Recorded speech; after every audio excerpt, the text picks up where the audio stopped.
दोस्तों, आमतौर पर समंदर की कोस्ट लाइन बढ़ाने के लिए आर्टिफिशियल आइलैंड्स बनाए जाते हैं और इनकी जीती जागती मिसाल दुबई के पाम आइलैंड है। समंदर की लहरों के खिलाफ जाकर वहां जमीन के टुकड़ों को बनाना वाकई एक मुश्किल तरीन चैलेंज होता है। लेकिन आज आप एक ऐसी सिटी के बारे में जानेंगे जिसको समंदर में नहीं बल्कि समंदर को रेगिस्तान तक लाया गया है।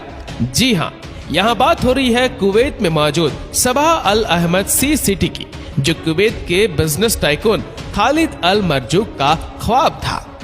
कुवैत की कड़कती गर्मी और रेगिस्तान के बीचों बीच खूबसूरत सेब का समंदर और इसके गिर्द 2.5 लाख लोगों के लिए एडवांस इंफ्रास्ट्रक्चर बनाना एक ऐसा मिशन था जिसमें इंजीनियर को कुदरत के कानूनों के खिलाफ जाकर काम करना पड़ा।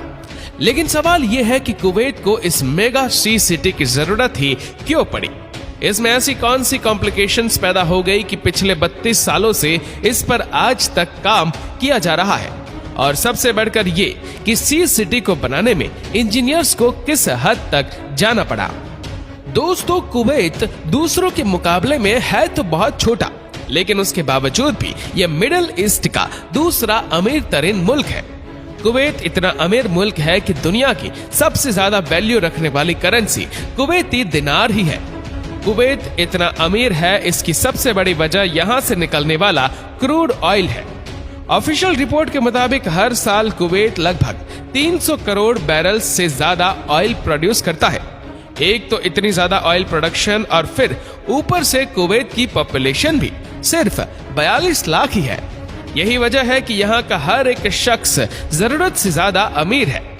कुवैत में एक्सपेंसिव कार्स, यॉट्स, लग्जरी विलास और ऐशो आराम वाली तमाम चीजें रखना एक आम सी बात समझी जाती है। और ये सब कोई अभी से शुरू नहीं हुआ, बल्कि कुवैत की किस्मत 85 साल पहले बदली थी, जब यहाँ से पहली बार ऑयल निकलना शुरू हुआ था। 1980 में कुवैत के पास पैसा तो बहुत था, लेकिन अब इनके पास लग्जरी विलास बनाने के लिए जगह कम पड़ गई थी। कुवैत का तकरीबन सारा एरिया ही बंजर रेगिस्तान से भरा हुआ है। यहाँ पर बेसिक फैसिलिटीज ना होने की वजह से रहना काफी मुश्किल होता है। इसी वजह से सबकी कोशिश थी कि समंदर के किनारे अपना विला या फार्म हाउस बनाया जाए ताकि ठंडी हवा के मजे लिए जा सके। बढ़ते हुए डिमांड को देखते हुए कुवैती बिजनेस टाइकून खालिद अल मरजूक ने एक ऐसी लग्जरी सिटी बनाने का ख्वाब देखा जिसका हर विला, हर मेंशन प्राइवेट बीच पर बना हुआ होगा। लेकिन ऐसा सिर्फ तब मुमकिन होता जब कुवैत की कोस्ट लाइन पर कोई जगह खाली होती। कुवैत सिटी पहले ही आधे से ज्यादा कोस्ट को कवर कर बैठी थी और बाकी के कोस्ट पर कई प्रोजेक्ट पहले ही बन चुके थे। सऊदी अरब के बॉर्डर से सिर्फ 15 किलोमीटर पहले पर्शियन गल्फ पर एक नेचुरल क्रिक सिस्टम बना हुआ था।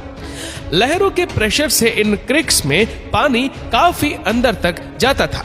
ये देखकर खालिद मरजूक को आइडिया आया कि क्यों ना इन नेचुरल क्रिक्स को इस्तेमाल करके यहाँ एक पूरी सिटी बनाई जाए, जिसमें इन क्रिक्स को एक्सटेंड करके अपनी मर्जी की शेप दी जाए।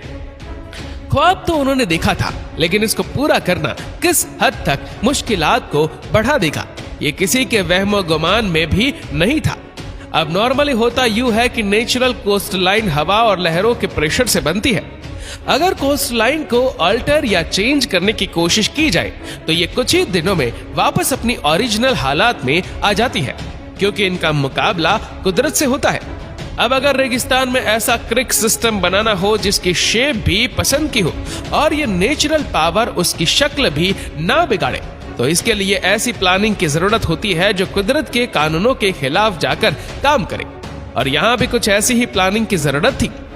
1986 में खालिद अल मरजूक के बेटे फवाक अल मरजूक ने एक ब्रिटिश इंजीनियरिंग डिजाइन कंपनी से कॉन्ट्रैक्ट किया, जिन्होंने दिन रात एक करके कंप्यूटर सिमुलेशन की मदद से इस मेगा प्रोजेक्ट का डिजाइन बनाया।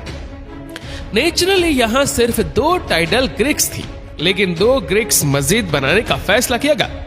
कौन सी क्रिक कहां से निकलेगी, उस पर हवा और लहरों का कितना प्रेशर होगा, ये सारी कैलकुलेशंस करके जिन क्रिक पर पानी का ज्यादा प्रेशर था उनको स्प्लिट करके एक डिजाइन बनाया गया। लेकिन अभी मामला प्लानिंग फेज में ही था कि एक बहुत बड़ी मुसीबत खड़ी हुई। 1990 में इराक ने कुवैत पर हमला कर दिया, इराकी सोल्जर सिर्फ 2 दिन के अंदर अंदर पूरे कुवैत पर कब्जा करके बैठ गए। सी सिटी की कंस्ट्रक्शन तो बहुत दूर की बात थी, इस दौरान लोगों के चले चलाए बिजनेस भी ठप हो गए और लोकल्स अपने घरों में बंद रहने पर मजबूर हो गए। अमेरिकन एलाइज ने कुवैत की मदद की और इराक के खिलाफ मुकाबला किया। 1 साल तक ये मामला चलता रहा, लेकिन जब इराकी सोल्जर कमजोर पड़ गए तो उन्होंने जाते जाते कुवैत की 700 से ज्यादा ऑयल वेल्स पर आग लगा दी। न सिर्फ इतना, बल्कि इराकी सोल्जर्स ने ऑयल वेल्स के आसपास अंडरग्राउंड माइंस इंस्टॉल कर दी ताकि कोई भी आग को बुझाने की हिम्मत ना कर सके। ये आग इतनी खतरनाक थी कि अगले 10 महीनों तक ये नॉन स्टॉप चलती रही। एक एस्टीमेट के मुताबिक तेल के इन कुओं पर आग लगने से कुवैत को रोजाना 60 लाख बैरल का नुकसान हुआ था, यानी टोटल 10 महीनों के 180 करोड़ बैरल्स का नुकसान। दोस्तों, पूरी दुनिया में 15 दिनों तक जितना ऑयल आज इस्तेमाल किया जाता है उतना ही ऑयल कुवैत में जला दिया गया था। 10 महीनों के बाद जाकर कुवैत ने इस आग पर $1.5 अरब खर्च करने के बाद काबू पाया। ये हिस्ट्री का एक ऐसा वाकया था जिसने अगले कई सालों तक कुवैत को खोखला करके रख दिया। जब कुवैत इस मसले से निकला तब तक बहुत देर हो चुकी थी। एक और गल्फ कंट्री में ऐसे ऐसे प्रोजेक्ट जन्म ले चुके थे कि इनके सामने कुवैत सी सिटी का प्रोजेक्ट किसी खाते में ही नहीं था। जी हाँ, हम बात कर रहे हैं दुबई की।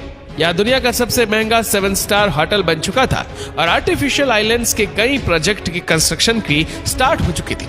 और तो और दुनिया की सबसे ऊंची बिल्डिंग बुर्ज खलीफा की कंस्ट्रक्शन भी स्टार्ट हो चुकी थी। दुबई ज्यादातर इंटरनेशनल अट्रैक्शन पहले ही ले चुका था, लेकिन फिर भी कुवैत ने 2004 में सी सिटी की कंस्ट्रक्शन का काम स्टार्ट कर दिया। सी सिटी का ये प्रोजेक्ट 5 फेजेस में डिवाइड किया गया और फैसला किया गया कि एक एक करके फेजेस कंप्लीट किए जाएंगे। सबसे पहला काम था फेज 1 और 2 पर खुदाई करने का। इसके लिए 40 bulldozers, 90 articulated dumpers, 87 excavator, 48 dump trucks और 6 क्रेन्स मंगवाई गई। ये कोई आम खुदाई नहीं थी, क्योंकि रेगिस्तान के इस हिस्से में सिल्ट पाई जाती है। सिल्ट एक बहुत ही सॉफ्ट किस्म की सैंड होती है जिसके ऊपर कोई भी बिल्डिंग खड़ी नहीं हो सकती। बिल्डिंग तो क्या, इस पर चलना भी बहुत मुश्किल होता है। लिहाजा पहले खुदाई करके ऊपर वाली लेयर से रेत को अलग किया गया और फिर नीचे से सिल्ट को बाहर निकाला गया। उसके बाद वही रेत डालकर जमीन का लेवल बढ़ाया गया ताकि आने वाले सालों में ग्लोबल वार्मिंग की वजह से समंदर का लेवल बढ़े तो इससे साहिल पर बनने वाले विलास पर कोई असर न हो। इस प्रोजेक्ट में सिल्ट और रेत की खुदाई बहुत मास लेवल पर की गई थी। कई महीनों तक 24 घंटे वर्कर्स की एक आर्मी इस काम में लगी रही। प्रोजेक्ट डायरेक्टर के एस्टिमेट के मुताबिक सी सिटी की फेज 1, 2 और 3 में से total 74 million cubic metre sand निकाली गई। ये तकरीबन इतनी ज्यादा रेत थी कि इससे अहमदाबाद और दुनिया का सबसे बड़ा क्रिकेट स्टेडियम 20 मर्तबा भरा जा सकता है। रेत से लेवल तो इंक्रीज हो गया था, लेकिन इसको अब कंप्रेस करने का वक्त आ चुका था, क्योंकि ये रेत फिलहाल बहुत लूज थी और किसी भी बिल्डिंग की फाउंडेशन को बर्दाश्त नहीं कर पाएगी। कंप्रेशन के लिए क्रेन से 15,000 किलोग्राम का वेट जमीन पर गिराया जाता। जिस जगह पर यह लोड गिरता वहां एक बहुत बड़ा गड्ढा बन जाता था। एक दिन में 1200 मर्तबा 15 टन का यह वजन जब जमीन पर गिराया जाता तो कुछ ऐसा मंजर देखने को मिलता था। बाकी सब चीजें तो अपनी जगह थी, लेकिन एक मसला ऐसा था जिसका डर अंदर ही अंदर सबको खाई जा रहा था। इन आर्टिफिशियल क्रिक्स में जब समंदर का पानी डाला जाएगा तो क्या ये पानी नेचुरल तौर पर फ्लो करेगा भी कि नहीं? अगर पानी वक्त पर चेंज ना हुआ तो इसमें फंगस पैदा हो जाएगा और बदबूदार पानी इस प्रोजेक्ट को बुरी तरह से फेल भी कर सकता है। इस मसले से निपटने के लिए टाइटल गेट्स इंस्टॉल करने का फैसला किया गया। टाइटल गेट एक ऐसा मैकेनिकल गेट होता है जो सिर्फ एक तरफ से आने वाले पानी के प्रेशर पर खुद ब खुद घुल जाता है। जब समंदर से आने वाली वेव्स बंद या कम हो जाएगी तो ये गेट अपने आप वापस बंद हो जाएगा। टाइडल गेट का मसला तो सिर्फ एक बड़े मसले का सॉल्यूशन था, लेकिन अभी कई और मसलों से निपटना बाकी था। सी सिटी के इस प्रोजेक्ट में टोटल 250 किलोमीटर के नए बीचेस बनने जा रहे थे। यानी जितनी कुवैत की अपनी कोस्ट लाइन है उससे भी ज्यादा लंबी ये कोस्ट लाइन होने वाली थी। इतने ज्यादा नए बीचेस के लिए वो खास सैंड भी चाहिए होगी जो आमतौर पर हमें बीचेस पर मिलती है। अब इतनी ज्यादा सैंड लाई कहां से जाए, ये एक बहुत बड़ा सवाल था। एक्सपर्ट्स ने इसका भी एक सोल्यूशन निकाल ही लिया।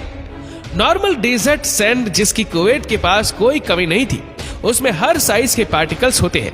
बीच में जो सैंड मौजूद होती है उसमें सैंड के पार्टिकल का साइज ज्यादा बड़ा होता है।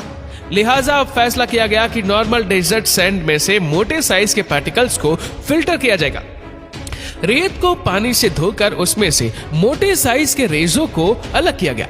सिर्फ एक बार नहीं बल्कि ये प्रोसेस 4 बार किया जाता था। पानी से धोने और फिल्टर करने के इस प्रोसेस में जो रेसे बच जाते थे वही बीच के लिए परफेक्ट थे। एक दिन में 4000 टन रेत को लाया जाता और पानी से धोकर उसको फिल्टर किया जाता था और ये पूरा प्रोसेस कई महीनों तक दिन रात चलता रहता। बीचेस की सैंड को लहरों के प्रेशर से बचाने के लिए पत्थरों की वॉल्स भी बनाने का फैसला किया गया। इन वॉल्स पर लगाए जाने वाले पत्थर बॉर्डर के उस पार सऊदी अरब की एक स्टोन क्वारी से लाए जाते थे, क्योंकि कुवैत के पास अपनी एक भी स्टोन क्वारी नहीं थी। पूरे 6 सालों की मेहनत के बाद सी सिटी के 3 फेज कंप्लीट हो चुके थे। अब बारी थी एक आलीशान लॉन्च पार्टी की। कुवैत के उस वक्त के अमीर सवाह अल अहमद ने इस प्रोजेक्ट का भरपूर अंदाज में इफ्तिताह किया और इसी मौके पर उन्होंने इस प्रोजेक्ट को अपने नाम से भी जोड़ने का फैसला लिया और तब से लेकर यह प्रोजेक्ट सबा अल अहमद सी सिटी के नाम से पहचाना जाता है। ये अपनी तर्ज का एक इंतहाई कॉम्प्लेक्स मेगा प्रोजेक्ट है जिसके अभी तक सिर्फ 4 फेज कंप्लीट हुए हैं और 5वें फेज की कंस्ट्रक्शन अभी तक चल रही है। पिछले 32 सालों से कुवैत इस प्रोजेक्ट को पूरा करने के लिए कई मुश्किलात को झेल चुका है और इसमें पेश आने वाले इंजीनियरिंग चैलेंजेस को एक छोटी सी वीडियो में बयान करना खासा मुश्किल है। दोस्तों, इस वीडियो को लेकर आपकी क्या राय है नीचे कमेंट करके जरूर बताएगा और अगर आपको वीडियो अच्छा लगा हो तो इस वीडियो को लाइक करेगा, शेयर करेगा ज्यादा से ज्यादा लोगों तक और ऐसी ही और भी रोचक जानकारियों के लिए सब्सक्राइब करें हमारे यूट्यूब चैनल को और फेसबुक पर फॉलो करें हमारे पेज को। धन्यवाद।